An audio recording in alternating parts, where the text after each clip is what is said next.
नमस्कार, मैं हूँ राजेश रजक और आप देख रहे हैं एमपी तक। इस समय हम रायसेन जिले के उदयपुरा विधानसभा में हैं। चूँकि ये वो विधानसभा जो ऐतिहासिक विधानसभा भी कहलाती है। अभी वर्तमान की बात की जाए तो यहाँ पर कांग्रेस के विधायक हैं और इससे पहले भारतीय जनता पार्टी से यहाँ विधायक चुने गए थे। लेकिन 5 साल में क्या विकास हुआ, हम यहाँ भारतीय जनता पार्टी और कांग्रेस दोनों वरिष्ठ कार्यकर्ता यहाँ मौजूद हैं। हम उनसे जानना चाहेंगे कि 5 वर्षों में क्या विकास हुआ।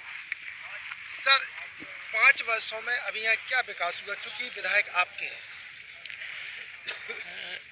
विधायक हमारे हैं, परंतु दुर्भाग्य है सरकार हमारी नहीं है। इसलिए विकास के वो आयाम जो हमें स्थापित करना चाहिए थे वो पूरे नहीं हो सके। 15 और महीने मिला था आपको। 15 महीने में जो शुरुआत की थी वो पूरी नहीं हो सकी है। ऐसा कौन सा विकास था जो नहीं हो पाया था, जो आपके मन में टीस है उसकी? हम तो कर्जा माफ से शुरू करें। किसान का कर्जा माफ करने की जो नींव हमने रखी थी और अन्य मामलों में जिनमें हमने शुरुआत की थी वो पूरे नहीं हो सके। सरकार चले जाने के कारण वो पूरे नहीं हो सके और सरकार ने 5 साल में कोई विकास नहीं किया है। यदि सबसे आपकी सरकार होती है, विधायक आपके विपक्ष में है, तो शायद कुछ हो पाता। यदि सरकार हमारी होती तो निश्चित रूप से बहुत कुछ होता। किसान के लिए जो करना चाहिए था वो किसान के लिए नहीं किया है सरकार ने। इस वक्त सबसे ज़्यादा हालत युवा किसान की है। सर, ये मानिए कि यहाँ जो विधायक है वो विपक्ष में है, विपक्ष सरकार आपकी भारतीय जनता पार्टी की, तो ऐसे कौन सा विकास कार्य जो आपको नहीं दिखा? इनका कहना है कि 15 महीने की हमको सरकार मिली। देखिए, हम भारतीय जनता पार्टी के कार्यकर्ता कभी इस बात का बहाना नहीं करते कि हमारा विधायक नहीं है या हमारी सरकार नहीं। हम तो ये मानते हैं कि मध्य प्रदेश का, देश का और उदयपुरा का विकास करना भारतीय जनता पार्टी की जिम्मेवारी है, क्योंकि जनता विश्वास हम पर ही रखती है और हमसे ही उम्मीद रखती है। यहाँ जो कुछ दिख रहा है ये इन्हीं 5 वर्षों में इसी सरकार की देन है। भारतीय जनता पार्टी, पीछे आप देखेंगे मंगल भवन है, चारों तरफ आप निगाह डालेंगे तो यहाँ बस स्टैंड है, यहाँ ये हाई मास्क लाइट और बस स्टैंड आपको दिख रहा है, ये केशव पटेल जी के कार्यकाल में यहाँ निर्मित हुआ है। सड़कें हैं उदयपुरा में, सारी भारतीय जनता पार्टी की सरकार के दौरान निर्मित हुई। आज पेयजल है, भारतीय जनता पार्टी की सरकार के दौरान हुआ। उदयपुरा में 4 करोड़ 98 लाख रुपए का जो फीडर सेपरेशन का काम हुआ, जो वोल्टेज की समस्या थी उसका निदान हुआ, वो भारतीय जनता पार्टी की सरकार के दौरान हुआ। यदि उदयपुरा के 107 गाँव में आज नर्मदा जी का निर्मल और पावन जल लोग पी रहे हैं तो वो भारतीय जनता पार्टी की सरकार की देन है। आज उदयपुरा में भी 9.5 करोड़ की लागत से इसे जोड़ा जा रहा है, ये भारतीय जनता पार्टी की सरकार की देन है। हर हाथ को काम, हर किसान को दाम, ये भारतीय जनता पार्टी का जो काम है वो हम करते हैं। और हम कोई बहाना नहीं करते, क्योंकि कर्ज माफी जिन्होंने की थी वचन पत्र में, वो 10 दिन में करने की घोषणा एक बेरोजगार राजकुमार ने की थी और 10 दिन के बजाय 16 महीने में नहीं कर सके, तो ये दुर्भाग्य आपका है। लगातार भारतीय जनता पार्टी आरोप लगा रही है आपकी सरकार आई थी 15 महीने की, तो क्या 15 महीने में जो किया जा सकता था वो सब कांग्रेस ने लगभग करने का प्रयास किया। कर्ज माफ़ी में भी लगभग 5% 7% लोगों के जो उस समय में जो कर सके थे वो कर्ज, उनके कर्ज माफ़ हो गए थे। उनको प्रमाण पत्र भी वितरित किए जा चुके थे। परंतु इस सरकार को, ये नई सरकार जो आई उसको ये सोचना चाहिए था कि जनता का काम है, किसान का काम है, उस योजना को रोकना नहीं चाहिए था, उसको अविरल आगे बढ़ाना था। यदि आप किसान के हितैषी थे तो किसान को यदि कोई राशि और सहायता दी जा रही थी तो उसको रोकने का औचित्य क्या था? किसानों विरोधी सरकार है इसलिए तो उसको रोका गया। भारतीय जनता पार्टी ये भी कहती है कि जो योजना भारतीय जनता पार्टी ने शुरू की थी वो आपकी सरकार आई उन योजनाओं को बंद करा। नहीं, हमने किसी योजना को नहीं रोका, न किसी योजना का नाम बदला, न कोई नाम परिवर्तन किया।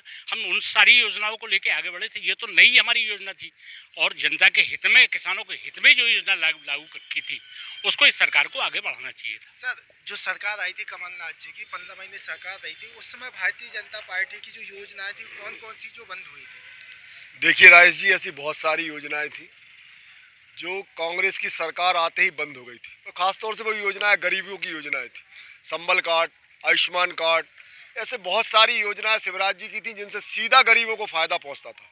चाहे पढ़ाई का मामला हो, चाहे गरीब जो मजदूर हैं, जो उनके यहाँ जो अंतिम संस्कार की व्यवस्था है, जन्म से लेकर और मृत्यु तक सरकार की ऐसी कई योजनाएं थी जिनसे सीधा फायदा पहुंचता था।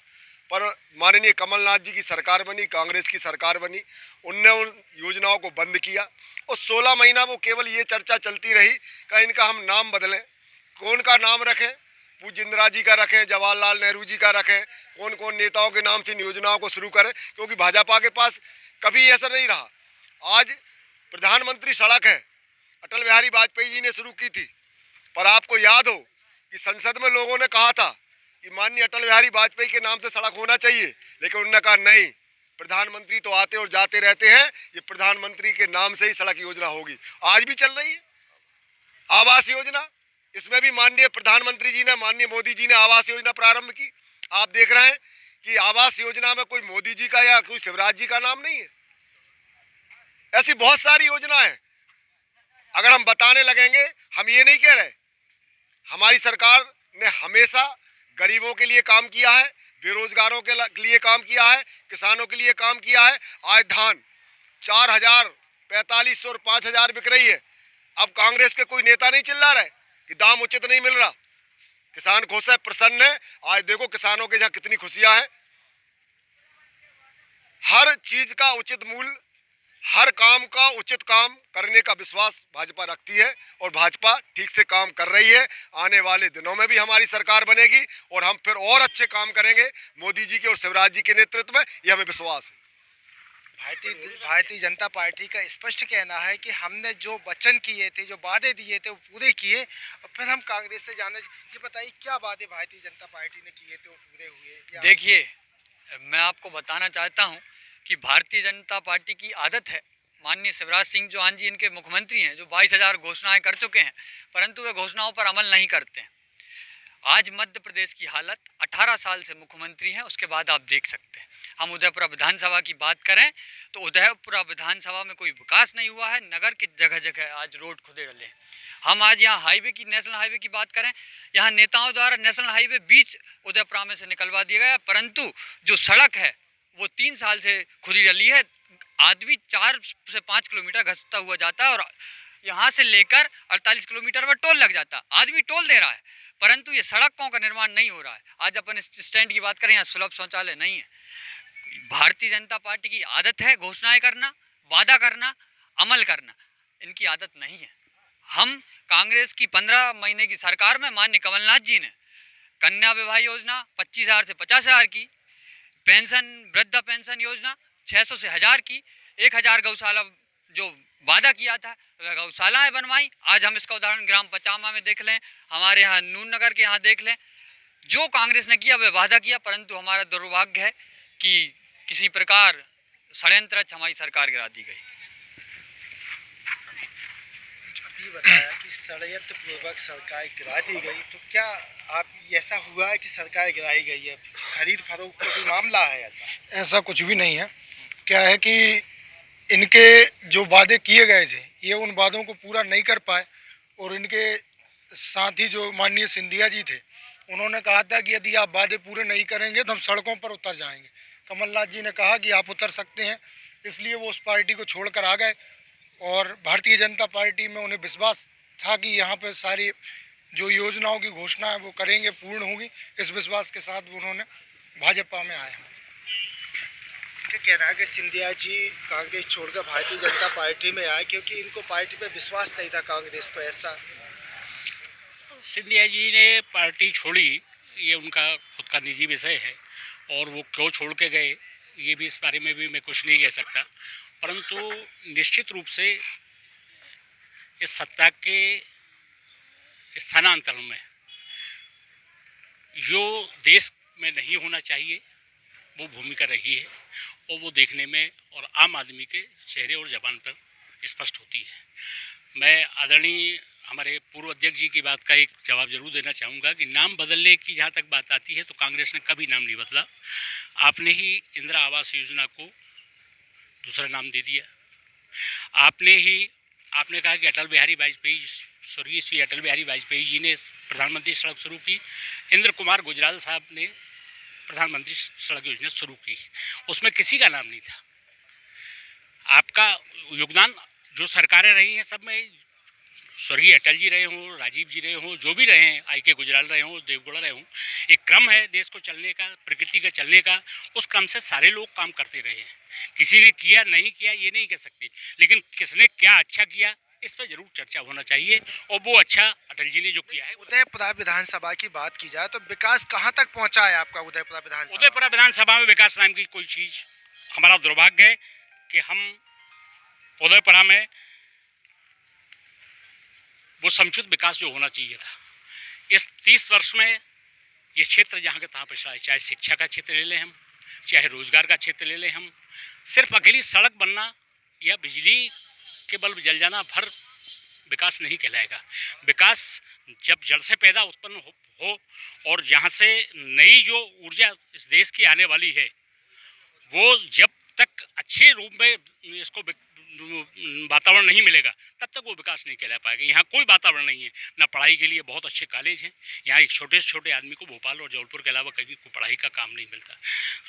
स्वास्थ्य के बारे में कह लें हम तो जरासी बीमारी के लिए हमें नरसिंहपुर और भोपाल जबलपुर के अतिरिक्त कहीं कोई स्वास्थ्य सेवाएँ उपलब्ध नहीं है। अब ये पेयजल उपलब्ध हो गया। पेयजल उपलब्ध होना सहज प्रक्रिया है। आपको काम जो भी सरकारें रहेंगी वो काम करेंगी। जनता जनार्दन के लिए काम करना आवश्यक है, वो करना चाहिए। और सरकारें यदि वो कर रही हैं तो कोई एहसान नहीं कर रही, वो तो उनका काम है, उसको करना पड़ेगा। सर, स्वास्थ्य और शिक्षा के बारे में बड़ा आरोप लगाया जा रहा है। देखिए, मैं कुछ हाथ कंगन को आरसी क्या और पढ़े लिखे को फारसी क्या। 1975 से लेकर 2003 तक उदयपुरा ने एक भी MBBS डॉक्टर को जन्म नहीं दिया। ये रिकॉर्ड की बात कर रहा हूँ। और 2003 से आज 2023 तक हम गर्व के साथ कह पा रहे हैं कि उदयपुरा के 7 बच्चों ने नीट का परीक्षा पास करके MBBS किया है। ये हम बड़े गर्व के साथ कह रहे हैं। दूसरी बात, जिस बात पर चर्चा हो रही थी कि कॉलेज कैसे मिला, मैं बताता हूँ। 20 नवंबर 1986 को मध्य प्रदेश के तत्कालीन मुख्यमंत्री मोतीलाल वोरा वो उदयपुरा आते हैं और एक जेल बिल्डिंग में वहाँ जाकर जेल में उस कॉलेज का शुभारंभ कर जाते हैं, जिसकी बिल्डिंग कभी नहीं बनती। बिल्डिंग कब बनती है? जब 2004 में माननीय ठाकुर रामपाल सिंह जब मंत्री बनते हैं तब उसकी बिल्डिंग बनती है। ये देखिए, चाल चेहरा और चरित्र सब दिखाई देता है। और हम तो ये कहते हैं आपकी 60 साल की सरकार है। अभी प्रधानमंत्री आवास की बात आ रही थी, मैं तो बड़े दुख के साथ कहता हूँ 60 सालों का प्रधान इंदिरा आवास एक बता दें। एक भी इंदिरा आवास अगर आप बता देंगे, खुली चुनौती है पूरी कांग्रेस पार्टी को। और नहीं तो हमारे साथ चलिए, 900 से ज़्यादा प्रधानमंत्री आवास हम उदयपुरा में आपको बता देंगे। यहीं चलिए, पीछे 100 से ज़्यादा आवास हैं। दूसरी बात, जब हमारे देखने का चश्मा बदल जाता है, अभी केशव जी के साथ आप जाएंगे तो वो बताएंगे कि उनने वहाँ ये जो बस स्टैंड बना है, यहाँ भी शौचालय बने हैं और यहाँ पर्याप्त सुविधाएं दी हैं। हम ये कभी नहीं कहते कि हमने उदयपुरा को स्वर्ग बना दिया, परंतु हम ये जरूर कहते हैं कि हमने बेहतर उदयपुरा बनाया है, परंतु सर्वश्रेष्ठ उदयपुरा बनाना बाकी है, जो आने वाले समय में भारतीय जनता पार्टी करेगी। भारतीय जनता पार्टी और कांग्रेस दोनों से बात हुई, किन मुद्दों को लेकर आपकी सरकार आएगी दोबारा? यदि आप कोशिश करना है, कैसे विधायक आएंगे आपके? देखिए, सबसे पहले मैं आपको ये बता दूं, हमारी जो पार्टी है गरीब, किसान, मजदूर और व्यापारियों की पार्टी है। हम कभी ऊंची ऊंची बातें नहीं करते, जो बातें करते हैं धरातल पर करते हैं। देख चुके हैं अभी आप कैसी कैसी बात। 27,000 घोषणाओं में ये मुझे बता दें 5 घोषणाएं कौन कौन सी पूरी हुई हैं। तो ऐसी बातें हम नहीं करते। हम तो जो काम करते हैं धरातल पर करते हैं। 15 महीने का समय आपको मिला था, यदि समय लंबा होता तो शायद ऐसे कौन से मुद्दे थे या कौन सी वो थे जो निर्माण कार्य आपको चाहिए थी या जो आप विकास के लिए देखना चाह रहे थे? एक तो हम जिस बस स्टैंड पर खड़े हैं वो आप देख सकते हैं उसकी हालत क्या है। 5 साल पहले इनकी गवर्नमेंट में ये बस स्टैंड बना हुआ था, आज हालत देख ले क्या है। 5 साल से जल योजना चल रही, आज तक घर में पानी नहीं पहुंचा है। ये लोग कहते हैं हमारी पेयजल चालू हो गई, किसके घर में पानी पहुंचा है मुझे बताएं। और जितनी भी योजनाएं सब अधूरी पड़ी हैं, कोई पूरी नहीं हो पाई अभी भी। कहने के लिए पूरी योजनाएं हो गई। गुरु जी बताए, ये अभी योजना की कन्या लेंगे अभी कांग्रेस ने कहा कि इनकी कोई भी योजनाएं पूरी नहीं हुई, तो आप बताइए कौन सी ऐसी योजना जो पूरी नहीं हुई? मैं बहुत अच्छी बात बताऊं कि आज से मैंने 94-95 का दशक देखा है कि केवल 2 रोड थे। हम लोग बचपन में जब बसों में बैठते थे तो रजवाड़ा से बटेरा से रजवाड़ा डामल रोड और गुटौरी से रामपुरा, माननीय स्वर्गीय दद्दू भैया जी का गांव, इसके अलावा डामल रोड नहीं थे। भारतीय जनता पार्टी के शासन के दौरान आज किरगी से लेके उड़िया, उड़िया से लेके गायबियान, गायबियान से लेके अनघोरा आपके से जहाँ भी देखें आप सड़कों का जाल बिछा है। लेकिन हमें बहुत अच्छे से ध्यान है, बस में बैठे थे, अब गोला आएगा। ये भारतीय जनता पार्टी के शासन की जनकल्याणकारी योजनाएं हैं और जितना विकास भारतीय जनता पार्टी ने किया है इस उदयपुरा में, मैं समझता हूँ कांग्रेस वो नहीं कर पाई कभी। और जितने भी अध्यक्ष रहे हों भारतीय जनता पार्टी ने पक्षपात भी नहीं, आदरणीय सम्मानीय कन्हैयालाल जी समेले नगर पंचायत अध्यक्ष रहे भारतीय जनता पार्टी के शासन में, और वो शासन नहीं था उस समय, माननीय रामपाल जी केवल विधायक थे, शासन माननीय दिग्विजय सिंह जी का था। लेकिन रामपाल जी ने निष्पक्ष रूप से इस पूरे नगर का विकास किया है। आज आप सीमेंट रोड जो देख रहे हैं, आज ये नाला कटाव, आज जो भी आप सुविधाएं देख रहे हैं, ये भारतीय जनता पार्टी के शासन की है, माननीय रामपाल जी की देन है। उदयपुरा के अंदर केवल कांग्रेस का एकमात्र विकास है, वो है उदयपुरा के अंदर रैन बसेरा। इसमें माननीय सुरेश पचौरी जी ने पैसे दिए थे। इसके अलावा मेरे हिसाब से तो मैं नहीं समझता कि कांग्रेस के शासन में कभी कोई राशि इस नगर पंचायत में मिली।